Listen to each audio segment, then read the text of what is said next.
আসুন জেনে নেই কে কোনটির সর্দার। রাতের সর্দার শবে কদর, দিনের সর্দার শুক্রবার, মাসের সর্দার রমজান, গ্রন্থের সর্দার আল কোরআন, গ্রামের সর্দার মক্কা নগরী, মসজিদের সর্দার কাবা, জাহান্নামের সর্দার হাবিয়া, জান্নাতের সর্দার ফিরদাউস, দুয়ার সর্দার আলহামদুলিল্লাহ,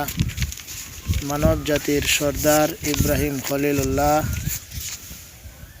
ফিরিস্তাদের সর্দার হজরত জিবরাইল আলাইহিস সালাম, নবী রাসূলগণের সর্দার আমাদের নবী হজরত মুহাম্মদ সাল্লাল্লাহু আলাইহি ওয়াসাল্লাম,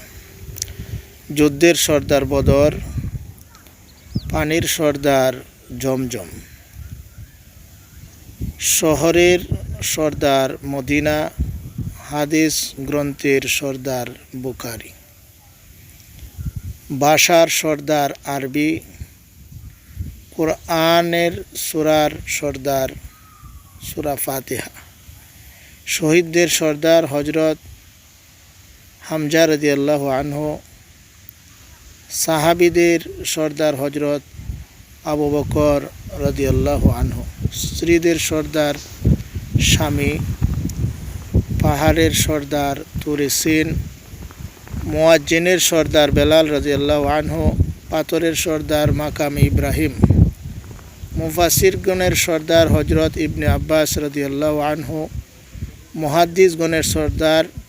ইবনে মাসউদ রাদিয়াল্লাহু আনহু, উম্মুল মুমিনিন গণের সর্দার হজরত খাদিজা রাদিয়াল্লাহু আনহা, নামাজের সর্দার আসর, জান্নাতি মহিলাদের সর্দার মা ফাতিমা রাদিয়াল্লাহু আনহা, জান্নাতি যুবকদের সর্দার হজরত হাসান ও হজরত হুসাইন রাদিয়াল্লাহু আনহুম, মরিয়ম আলাইহিস সালামের জামানার নারীদের সর্দার মরিয়ম আলাইহিস সালাম, আসিয়া আলাইহিস সালাম এর জামানার নারীদের সর্দার হজরত আসিয়া আলাইহিস সালাম।